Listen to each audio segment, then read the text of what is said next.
5,54,598. These are the total number of EVM votes which were discarded or trashed by the Election Commission of India across 362 constituencies. This happened as the results for the 2024 Lok Sabha elections were declared. The Commission also counted 35,093 extra or surplus EVM votes in 176 other constituencies. So, what do I mean by trashed, discarded, extra or surplus votes? Where did I get these numbers from and why am I telling you this? If you're a voter in India, you already know how an EVM works. An EVM or an electronic voting machine has two units, a control unit and a ballot unit. A ballot unit is where you cast your vote, and the control unit, like a CPU, stores and displays the results. At the end of a day's voting, a control unit displays the number of votes cast on that EVM through the day. The numbers from all EVM control units in a particular constituency are then collated by the Election Commission to tell us the voter turnout in that constituency. This turnout is given to us in percentages and absolute numbers. Now, is it possible that there is a mismatch between the number of EVM votes which were polled and the number of votes which were finally counted? Well, at least that is what the two sets of data provided by the Election Commission tells us. Let's understand this with the help of two examples. In Tamil Nadu's Tiruvallur constituency, which voted on 19th April in the first phase of polling, 14,30,738 EVM votes were polled as per data released by the Election Commission of India. This data was made public on 25th May. Now, on the counting day, which was on 4th June, 14,13,947 EVM votes were counted. This leaves us with a deficit of 16,791 votes. So where did these votes go? We don't know, and the Election Commission hasn't formally come up with an explanation.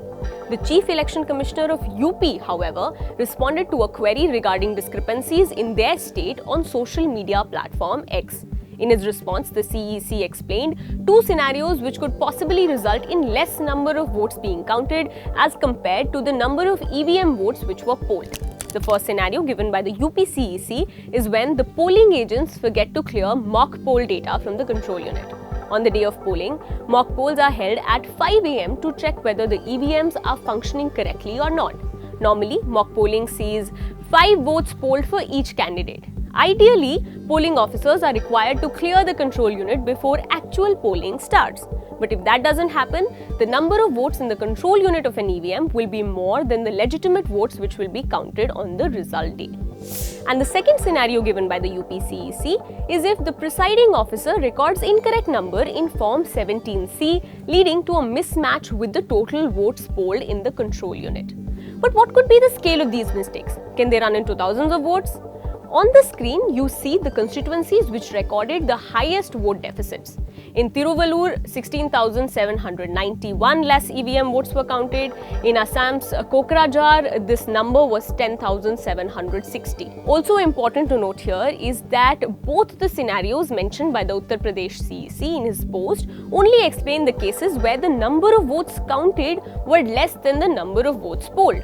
What we found during our investigation was that there were several constituencies in which the number of EVM votes counted were more than the number of EVM votes polled. Consider Assam's Karimganj constituency, which voted on 26th April in the second phase of polling. In this Lok Sabha constituency, 11,36,538 votes were polled as per the ECI data.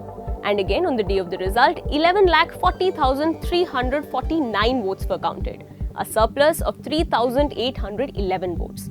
Where did these extra votes come from and what is the cause of this mismatch?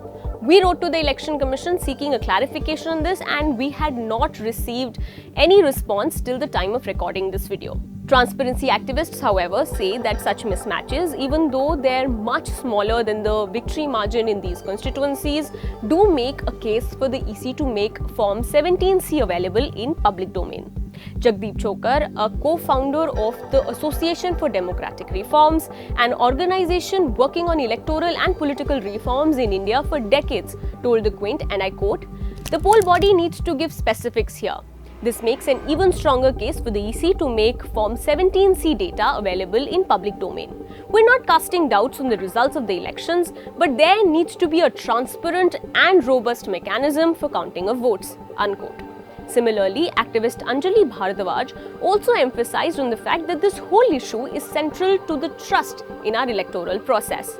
She said, and I quote, "If there is a mismatch between the data on number of EVM votes polled and the number of EVM votes counted, it is bound to create doubts in the minds of people.